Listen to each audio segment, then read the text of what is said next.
지난번에 올린 영상에 이어서 슈퍼볼 하프타임쇼 이야기를 한 번 더 해보려 합니다. SNS에서 후기나 반응을 찾아보면 가치관이나 성향에 따라 어떤 사람은 역대급 무대였다, 어떤 사람은 최악의 쇼였다고 말합니다. 똑같은 걸 보고도 어떻게 느낀 게 이렇게나 다를까 싶은데 반응이 극과 극으로 갈린 가장 큰 이유가 단순히 음악 취향의 문제뿐만은 아닙니다. 지금 미국이 겪고 있는 해결의 실마리가 보이지 않는 정치적 갈등이 그대로 투영되어 있기 때문이죠. 발단은 배드버니가 그래미에서 외친 아이싸움 메시지가 보수 성향의 사람들을 제대로 자극하며 시작됐습니다. 저도 몰랐었는데 보수단체인 터닝포인트 USA가 공식 하프타임쇼 시간에 맞춰 평소 트럼프의 지지자인 키드락의 공연을 생중계한 일이 있었습니다. 배드버니 공연에 관심 없는 몇몇 관중들이 스타디움에서 핸드폰으로 키드락 공연을 보는 영상이 화제가 되기도 했었고요. 물론 1억 명이 넘게 본 슈퍼볼만큼은 아니지만 이 공연을 시청한 사람들만 누적 2천만 명이 넘은 건 가볍게 넘길 일이 아닙니다. 또 한 설문조사 결과를 보면 이번 슈퍼볼 공연을 두고 정치적 양극화가 얼마나 심했는지 알 수 있는데 민주당 지지자들은 배드버니 공연을 보겠다고 탑한 반면에 공화당 지지자들은 약속이라도 한 듯 키드락의 공연을 선호한다고 탑했기 때문입니다. 미국에선 이제 음악의 영역도 정치 논쟁이 붙는 것 같아 좀 안타깝긴 한데 아무튼 극명한 온도차를 보며 문득 궁금해졌습니다. 대체 배드버니 무대에 무엇 때문에 사람들의 의견이 이렇게나 갈린 걸까요? 이번 영상에선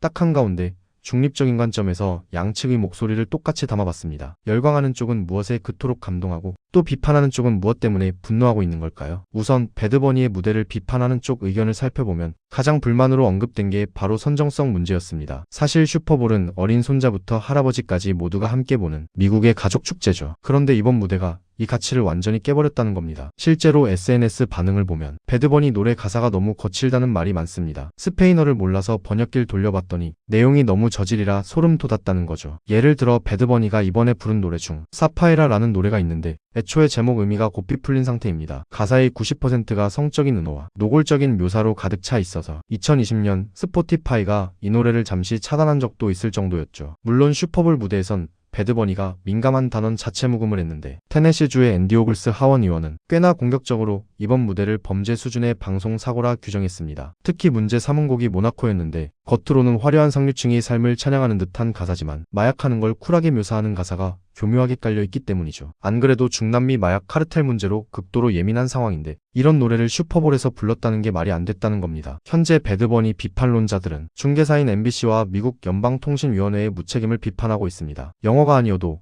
내용이 선정적이면 검열했어야 됐다는 주장인데 실제로 미국의 수많은 학부모 단체들은 저질스러운 가사가 우리 아이들을 오염시켰다며 항의 서한을 쏟아내고 있습니다. 또 흥미로운 게 몇몇의 라틴계 사람들 반응이었습니다. 국뽕이 잔뜩 채워져서 모든 라틴 사람들이 이 무대를 좋아한 건 아니더라고요. SNS를 보면 이런 저속한 행위가 우리 문화 전체를 대변하지 않는다며 선을 긋는 사람도 있었고 같은 푸에르토리코 출신일지라도 내가 푸에르토리코인이라는 게 부끄럽다는 말도 있었죠. 결국 같은 문화이고 같은 국적이라도 개인의 가치관이나 성향에 따라 무대를 좋지 않게 본 시각도 있었던 겁니다. 그럼 두 번째 논점은 뭐였냐? 바로 언어였습니다. 슈퍼볼 무대에서 영어 노래를 한 곡도 들을 수 없었다는 사실에 많은 미국인이 폭발한 건데요. 여기서 사람들을 더 화나게 만든 포인트가 배드버니가 영어를 아예 못하는 게 아니라는 사실이죠. 무대에 서기 일주일 전 그래미 시상식에서 아이스를 비판할 때는 영어로 똑똑하게 말하더니 왜 제일 중요한 축제 무대에서는 영어 노래 부르기를 거부했냐는 겁니다. 심지어 예명도 배드버니 영어죠. 스페인어만 고집하는 게 라틴 문화에 대한 자부심일 수도 있지만 적어도 슈퍼볼 때만큼은 영어 노래를 불렀으면 어땠을까라는 아쉬움의 표현인 거죠. 또 언어적 측면에서 봤을 때 같은 라틴계 사람들도 배드버니를 비판합니다. 스페인어를 쓰는 본인들도 배드버니가 무슨 말을 하는 건지 모르겠다는 건데 이게 배드버니 특유의 스타일 때문입니다. 웅얼 때는 멈블 스타일로 랩을 하는데 여기에 푸에르토리코 방언과 슬랭까지 섞어 쓰다 보니 스페인어가 모국어인 사람들조차 알아듣지 못하는 거죠. 실제로 SNS에는 노래를 하는 건지 외계어를 하는 건지 모르겠다, 구글 번역기조차 말을 못 알아먹어서 계속 오류가 날 정도였다는 우픈 후기들이 줄을 이었습니다. 마지막으로 미국인들이 이번 무대를 아쉬워했던 건 NFL 측의 결정 때문입니다. 올해가 미국 독립 250주년인 상징적인 해인데 NFL이 다른 선택을 했으면 어땠을까라는 아쉬움의 표현인 거죠.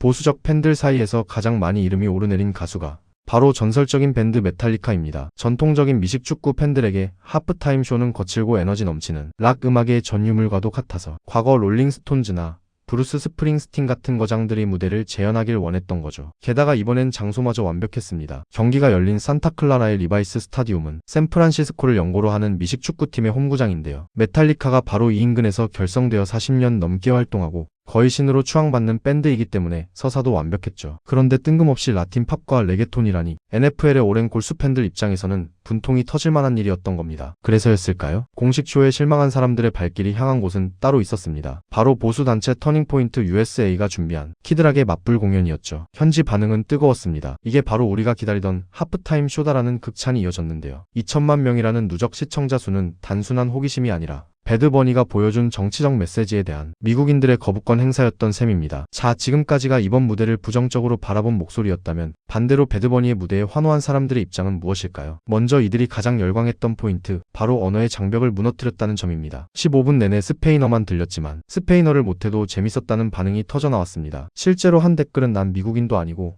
라틴계도 아닌데 왜 눈물이 나는지 모르겠다며 음악이라는 만국 공통어가 자신을 울렸다는 후기를 남기기도 했습니다. 생각해보면 우리에게도 꽤 익숙한 풍경입니다. 전 세계가 강남스타일이나 BTS에 열광했을 때 수많은 외국인들이 한국어 가사를 다 알아서 떼창을 했던 건 아니잖아요. 결국 언어가 무엇이든 음악이 주는 에너지와 감동이 통한다면 그것만으로 충분하다는 논리입니다. 가사 한 줄의 의미보다 음악 그 자체로 소통하는 시대에 언어의 잣대를 들이대는 거야말로 구시대적인 발상이라는 비판인 거죠. 이탈리아어로 된 오페라도 그냥 듣고 예술성에 감동하지 영어가 아닌 언어 때문에 화내지 않는 것처럼 말입니다. 또 스페인어가 미국의 전통이 아니라는 주장에도 이들은 아주 유쾌하고 날카로운 팩트로 응수합니다. 한 댓글은 트럼프를 향해 샌프란시스코, 캘리포니아, 플로리다 이거 전부 스페인어고 심지어 당신의 별장인 마라라고도 스페인어다라는 말을 했는데 히스패닉 문화는 이미 미국 문화의 거대한 한 축이고 부정하거나 배척할 수 없는 미국의 일부라는 걸 설명한 거죠. 심지어 이들은 미국 전체 인구의 20%가 넘기까지 합니다. 한편 팬들이 이번 무대에 그토록 열광했던 근본적인 이유는 배드버니가 아티스트로서 자신의 정체성을 솔직하게 드러냈기 때문입니다. 미국의 주류 취향에 맞추기 위해 자신을 깎아내는 대신 푸에르토리코인으로서의 자부심을 무대에서 당당하게 드러낸 그 용기에 전 세계가 응답한 거죠. 무대 곳곳에는 푸에르토리코 문화를 상징하는 장치들이 숨어 있었습니다. 푸에르토리코 전통 모자 빠바부터 지금의 짙은 파란색 국기 대신 과거 독립운동의 상징이었던 연한 하늘색 국기, 그리고 푸에르토리코를 상징하는 청개구리 코끼도 등장했죠. 또 전봇대 위에 올라가 정전이란 의미의 에라빠곤을 부르면서 푸에르토리코 대규모 정전 사태에 대한 비판적 메시지를 전달하기도 했습니다. 그리고 팬들은 그가 던진 메시지를 의아해하기보다 흥미로워하는 태도를 보였습니다. 배척하기보다 오히려 저기에 어떤 의미가 담겨 있는지 적극적으로 질문하며 그 속에 숨겨진 서사를 수용하고 탐구하기 시작한 거죠. 결국 배드버니는 푸에르토리코의 서사를 강요한 것이 아니라 가장 개인적이고 솔직한 이야기를 통해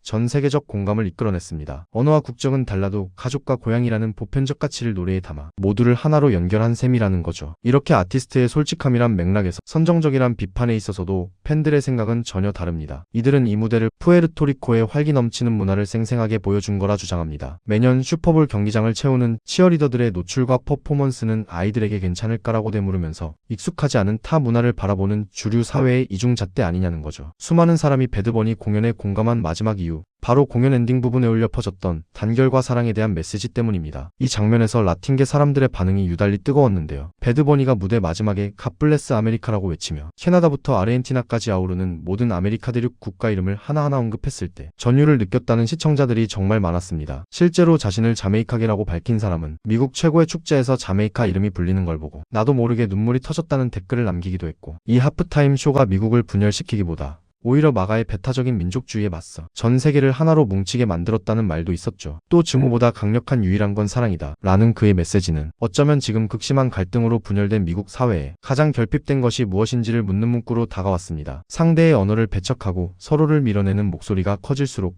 우리가 진정으로 되찾아야 할 가치는 서로에 대한 이해와 사랑이라는 걸 일깨워준 거죠. 결국 정리하면 이번 하프타임 쇼는 우리에게 참 많은 생각거리를 던져주었습니다. 양쪽의 의견 모두를 들어보면 각자의 주장이 일리가 있는 걸 알 수 있습니다. 한쪽은 미국이 지켜온 가치와 정체성을 보존하자는 목소리고, 다른 한쪽은 시대의 변화에 발맞춰 다름을 포용하고 확장하자는 외침이죠. 이 논쟁은 정답이 있는 싸움이라기보다 미국이란 나라는 무엇이어야 하는가에 대한 두 세계관의 정면 충돌에 가깝습니다. 배드버니의 무대는 하필 이민자나 인종 문제 같은 논쟁이 불붙은 현 시점에 더 큰 불을 붙인 셈이었죠. 또 이 무대의 여파가 얼마나 강력했는지는 공연이 끝난 뒤의 상황만 봐도 알 수 있습니다. 여전히 온 오프라인에서는 격렬한 설전이 이어지고 있고 정치권까지 이 무대를 소환하고 있기 때문입니다. 캘리포니아 주지사는 물론 국회의원들, 심지어 대통령까지 이 하프타임 쇼에 대해 직접 언급하거나 입장을 밝힐 정도로 그 파급력은 상상을 초월하고 있습니다. 순수하게 즐길 수 있는 음악조차 우리 편과 남의 편으로 갈라져 싸우는 이 살벌한 미국 현실이 안타깝기도 하지만 한편으로는 공연 하나가 한 국가의 가치관을 이토록 뜨겁게 흔들어 놓고 또 생각해보게끔 만들었나 싶습니다. 여러분은 이번 하프타임 쇼를 보면서 어떤 걸 느끼셨나요? 오늘 영상은 여기까지입니다. 영상 내용이 흥미로우셨다면 구독과 좋아요 부탁드리고요.